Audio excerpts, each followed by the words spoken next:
Bueno, en esta sesión vamos a tratar del Consejo de Asuntos Económicos que, digamos, en este programa de clases o de sesiones breves se tipifica como el encargado de la dirección estratégica de la diócesis en materia económica. En realidad, este título un poco pretencioso habría que matizarlo porque esta cuestión hay que verla desde la relación entre la capitalidad y la colegialidad, precisamente en la Iglesia particular y concretamente en la diócesis. La capitalidad es evidentemente inexcusable. Por derecho divino el obispo es pastor propio de la diócesis y a él le corresponde la potestad legislativa, ejecutiva y judicial, pero también en la Iglesia es de enorme importancia el elemento, digamos, colegial. La colegialidad en la Iglesia tiene, podríamos decir, distintos argumentos o fundamentos o razones de base. Está el gran criterio de la colegialidad episcopal, pero luego hay también otros elementos que justifican la actuación colegial en la Iglesia, como es concretamente la prudencia y la eficacia en el gobierno. El buen gobernante es aquel que prudentemente sabe asesorarse y busca también el asesoramiento colegial. En este sentido, el Consejo de Asuntos Económicos, más que suponer una limitación a la potestad del obispo, que ciertamente no es esa su función, sirve a la ayuda que en materia económica el obispo necesita. El Consejo de Asuntos Económicos da información al obispo, le asesora, le informa sobre una serie de cuestiones, a veces muy complejas, a veces tiene un carácter muy técnico, especializado, sobre el que el obispo necesita un buen consejo. El Consejo de Asuntos Económicos no es un supremo consejo de administración con funciones ejecutivas al estilo del que se da en las grandes empresas, no es propiamente un órgano de gobierno en la diócesis, ni mucho menos un órgano de gobierno que sustituya la potestad del obispo diocesano. Es, por el contrario, uno de estos colegios que en el derecho canónico se llaman consultivos, o que ejercen en sentido amplio la función consultiva. Aconseja, aunque a veces este consejo sea tan importante, tan necesario, que el propio derecho lo configure como un verdadero consentimiento, una verdadera licencia, si se quiere, que da este Consejo de Asuntos Económicos para que incluso el obispo pueda realizar determinados actos de administración. Lo componen, el Consejo de Asuntos Económicos lo componen, según dice el derecho canónico,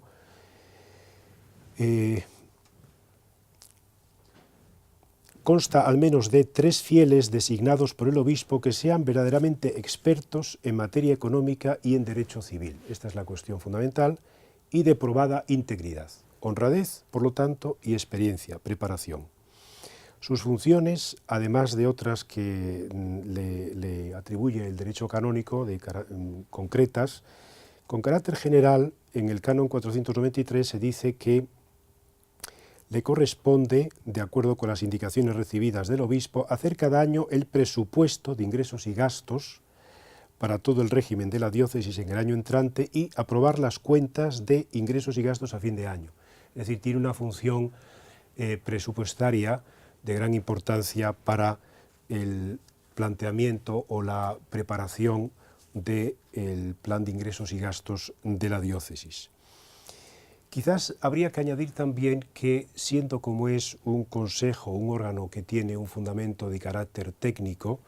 sin embargo, no se excluye evidentemente la dimensión pastoral y apostólica en la actividad y en las funciones de este consejo, porque en la Iglesia economía y pastoral, economía y apostolado no se pueden separar completamente. Hay decisiones de carácter económico que tienen una gran trascendencia pastoral, y hay decisiones que en materia económica no basta con adoptarlas invocando o pensando en criterios exclusivos de rentabilidad. Hay decisiones que, digamos, en sus consecuencias económicas no van a obtener una rentabilidad grande y, sin embargo, por criterios apostólicos o por razones pastorales, compensa hacer esa inversión o adoptar esa decisión teniendo en cuenta las consecuencias que luego va a tener en el orden del mantenimiento del culto, para el sostenimiento de los ministros o para la realización de obras de caridad que por su propia naturaleza no son evidentemente rentables. Por último, es importante también en la selección de los miembros del Consejo de Asuntos Económicos, como dice el derecho, atender a la formación en materia económica, en derecho civil, a la integridad de los miembros y que formen parte, por su propia naturaleza, de este Consejo también laicos bien formados y que tengan esta preparación. El ecónomo, por el contrario, el ecónomo de la diócesis no es necesario que pertenezca a este Consejo de Asuntos Económicos y más bien incluso la presencia del ecónomo en el Consejo de Asuntos Económicos estaría desaconsejada, por cuanto el ecónomo tiene que rendir cuentas ante el Consejo de Asuntos Económicos y no sería muy propio entonces que la persona que está sujeta a control forme parte del Consejo que realiza esta labor de control, mucho menos que lo presida ni siquiera por delegación del obispo. Esto no sería